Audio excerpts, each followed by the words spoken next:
Okay, so continue. So next section is the medicine for the body, or salve for the soul, or salve for the soul. So it's like a medicine. There have been attempts made to attribute the loss of kashrut to reasons of health. These ideas were expressed by no less than authorities of Rambam in Moreh Novechim 3:38. Okay.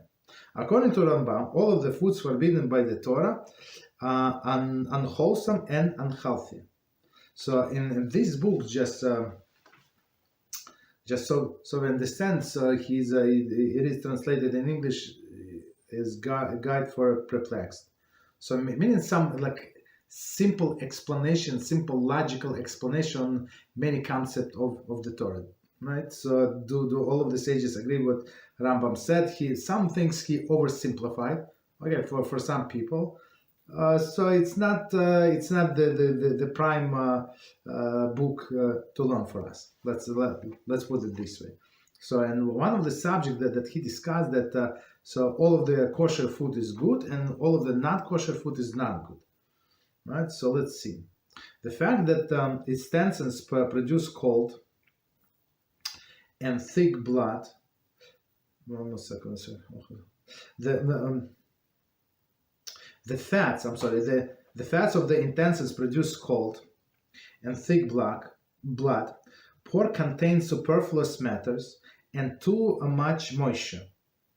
Blood and flesh of nevilah is indigestible, and basar bechalav is a gross food. Okay, so it's probably I think that's what Rambam wrote. It's not clear, but that's what it is. So he said, right? Pork contains superfluous matter, too much moisture. Okay, so probably it's not good. Blood and flesh of nevilah. So nevilah is an animal that died, right? They died or was slaughtered improperly. So, but there was no shechita basically, no kosher slaughter nevilah, right? So he said it's too much blood, right? Blood and flesh. So all of the non kosher meat. Even of kosher animals, and basar v'chalav is a gross food. I'm not sure if it's such a gross food. Many people like it. So basar, it's a meat and milk together, right? According to Rambam, it's gross food, but many people like it. I'm not sure if it's such a gross food. Okay, but let's continue. Ramban, to Vayikra 1913, also notes that some of the forbidden species are unhealthy. Modern scholars have noted that hog meat is infested with parasites, and shellfish and mollusks live near the coastline and often carry bacteria.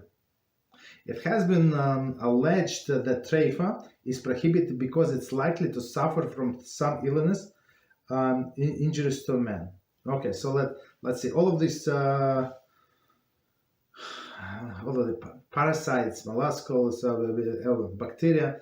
Okay, treif. So what is the treif? So treif, as we spoke a little last time, is a meat of animal that was slaughtered properly, right? But when they open up, they saw one of the diseases, right, from our lists. That would make this animal die in the next 12 months. Okay, so this is treif. So they say like this for sure there is the disease spread out, right? And it's not good for men to eat like sick animal. Okay, it has even been suggested that the prohibition of basar v'chalav is based upon the unequal rate of digestion. Okay. So people try to find rationale why we're eating kosher food. So the most important reason, as we said last time, is because HaShem said so. So if Hashem said eat this, not eat that, so for us it should be enough reason to do that. Okay, but continue. Most other traditional scholars have rejected this theory outright. Barbanel to Vaikra 11 argues, and that attributing this law of kashrut to the medicinal reasons makes a Torah mere medical text. That's a very well text said, right? So it's not, Torah is not medical text, eat this and not eat that, right? This is obviously not the case. There are many poisonous herbs that are not prohibited by the Torah. So that's very interesting point, right? So everything that is grows from the ground, it's not, it is kosher automatically. So everything. So even some foods, let's say that would be forbidden for a Jew to grow, but after the fact we can eat it. Like some kilaim. Kilaim is like a mixed species, like I don't know, like kiwi. I think it's a cucumber with a strawberry or something, right? So for a Jew to grow, it's absolutely forbidden, but he can buy it and eat it, right? Why? Because it was why? Because it grew from the ground. So the point here is from Barbanel, right? So he said it's not true. Not all of the bad food for you are forbidden. All of this like poisonous herbs, they're not forbidden. Yeah, go ahead. Sorry, go ahead. My question is when it regards to kilaim. I think I've read somewhere that the kilaim for grapes is always, anything with grapes is always forbidden. But if it's outside of Eretz Israel and if it's not grapes, usually it's allowed. Or could you elaborate on the extent of prohibition? No, let's. It's one of the big chapters of this book. Let's leave it for later. Okay. I'd like to. Here is the overview. I'd like to keep it just as overview, and then we're going to go with all of the details. For sure, that's. But it's one of the types of prohibited foods. It's very important for sure. So no, what I wanted to really get is that if let's say you found kilaim with you, right? Do you just throw it away, or like is it considered something that bad, or is it something that's just? So it depends. It depends. So one, I don't want to go into it too deep, but one of the types of kilaim, it's something that was sown in a vineyard. So for example, somebody grew cucumbers in a vineyard. So and it's like logically it makes sense. So this wine takes like a little space, right? It grows from one place, and then it's wines like above the ground. So you have all of the like open space. It's not next to the roots, like from the wine. So why should I not grow there something? It's a waste of the land. It's a lot of sun. So why don't I? You understand? So, but Torah says it's forbidden. So the grapes will be forbidden, and these cucumbers also would be forbidden. So that's so like it's the same prohibition as anything that is non-kosher meat, for example. So you cannot consume it at all, or even bidin. Yeah, not at all. Okay. Yeah, not at all. That's a very interesting topic. Okay, so continue. If the purpose of kashrut is no more than a health issue, why were these herbs not included in the prohibition? Which is like if it's health, so that this poisonous ivy or some I don't know, if a person eats, so he's going to die, right? So why they're not prohibited? Furthermore, non-Jews who eats all these foods forbidden. I'm sorry.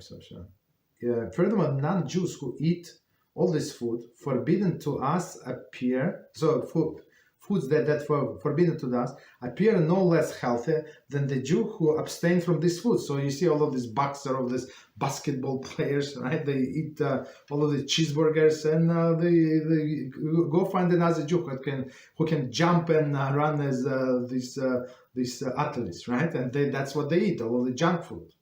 I mean, maybe not prepared as a junk food. Maybe they would eat like a steak from a pig or something, but or meat and milk together, and you see that they're very strong. So it does not affect their health. And people in Japan or They eat all of these seafoods, and they live till very long age, right, or very very old age, right, in other countries. So it looks like it's not exactly health issues, at least for non-Jews. Okay, let's put it this way. So for Jews, of course, it's all spiritual.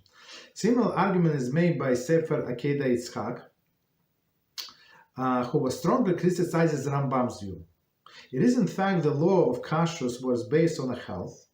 The Torah would not distinguish between Jews and non-Jews. Right? So, right, as Psalm 145:9 declares, His mercy are on all His works. Right? So His mercy on all His works. So meaning what? That HaShem is He has mercy on Jews and told Jews not to eat it. Right, and He has no mercy, has for shown on His other people, on His creation, non-Jews, and told them, yeah, you eat it, you eat and get sick and die. It's not true. It's not true, right? Why were the laws of Kashrut not incorporated in 7 Noahide laws? That's a very good question, right? So if it's even bad for non-Jews, Abravanel notes that the fact that the Torah issues the word tameh. That's the thing. In regard to the prohibited foods, the tameh, tameh means impure, right? Tameh signifies spiritual defilement, right? Not physical harm. Spiritual defilement. As someone asked last time, like how long does it take to purify one's soul, right? After a person started eating kosher food, and we said that the clear changes would be visible after 3 days. Clear changes. Of course, it takes longer to purify completely body, but the minimum, like in 3 days, you see the obvious results, because it's the blood. Most of the blood is being recreated, and that's how the body purifies, and especially brain, right? We care about the brain, right? So they're being purified because the blood is now the pure, from this kosher food. Obviously, Abarbanel concludes that the mitzvahs are not intended to heal the body. Mitzvahs are not included to heal the bodies and provide their material welfare, but to heal the soul and cure its illness. Right, so you cure this soul, and all of the mitzvahs, as we said last time, they correspond to different parts of the body, physical body, and these physical parts of the body get spiritual nurture, right, from these mitzvahs, right. So you heal yourself spiritually, and it's going to affect your physicality. For sure, and we see many people. At least I know, like several people who were very sick before they did teshuvah, or some kind of sick. Some like one person on my mind. So he had like huge, terrible back issue. Not old guy, right? And maybe that time he was in the 40s, early 40s. Right, and after he started keeping Shabbos, eating kosher, this and that, he said this pain gone completely. Like from where? I said, did you go to the doctor? He said, no, I didn't go to the doctors. I went to the doctors before for many years. They were not able to help. But that's whatever he did, spiritually, HaShem healed him. Continue. Perhaps Rambam wrote, this Moreh Nevuchim, as our sages explain, so if you're not ready for that, it can get you confused even further from HaShem, Chas v'Shalom. So that's why we do not recommend to read this book. Okay, so we have, as we said, more important books, but sometimes, or many times in our series of Rambam, so that the translator, he actually corresponds to Moreh Nevuchim. Okay, continue. Perhaps Rambam wrote that these theories, as in the case with much of the Moreh Nevuchim, only to means of explain the Torah to those who were steeped in Aristotelian philosophy. So that's that was just to remind us. It was a response to this people in Spain. They got like inspired, like enlightened, right? In their mind by Greek philosophy, and that Jewish thinking is like more primitive, outdated, and as a response, Rambam wrote for them this book to understand, to explain some of the mitzvah, some of the things, what some stories from the Torah. Right, so it's not for a complete believer. Let's put it this way. So complete believer, we go, but HaShem said so, and we go into details. We don't need these reasons. Okay. He apparently did not believe these reasons to be primary considerations. Okay, so that's what we say about Rabbi. But for some people, sometimes you have to like step down on their level and talk on their level, so they do understand. Okay. The primary consideration. So here in defense of Rambam said it's of course Rambam did not think that it was primary consideration for this mitzvahs. Rambam also cites the medical aspect merely as a secondary factor, but it's not apparent from the book. So that's what we said. Don't try to read it. Okay. As an apparent from the commentary to Vayikra 11:13 and Dvarim 14:3. Indeed, it is highly implausible to attribute the loss of kashrut to the medical and health reason. So, spiritual purity, 100%. That's what Torah says. But health, not really. The Torah is a word of God, eternal and unavoidable. To relegate the mitzvahs to the medical reasons robs them of these qualities. It's like push them down. Medical knowledge is an involvement science, which is refutable. Since the Torah is objective and immutable, while the Torah objective and immutable truth. So science changes, right? So sometimes like they say coffee is good. Next year they say no, coffee is terrible. It's killing you. Right? You better eat chocolate. So chocolate is chocolate. Next year, no, chocolate is terrible. It's going to kill you. Right? And it goes like you live long enough, and you see these articles. I mean, I don't read, but I have somebody who comes to Shabbos table, and they report all of this. This avocado is good, or kiwi is good. This is not good. Okay, all of these things. Okay. To attribute kashrut to the explanation that may be disproved is define the eternal with define internal with temporal, a rather stilted equation. So meaning when we say that if we say that this cheese or like cheese and meat not good, and then they discover that's actually good, so it's going to refute the reasons, right? So I mean, you see, we have proofs, and on paper, it's 100% proven that it's good or not good. So we're not going by these medical reasons.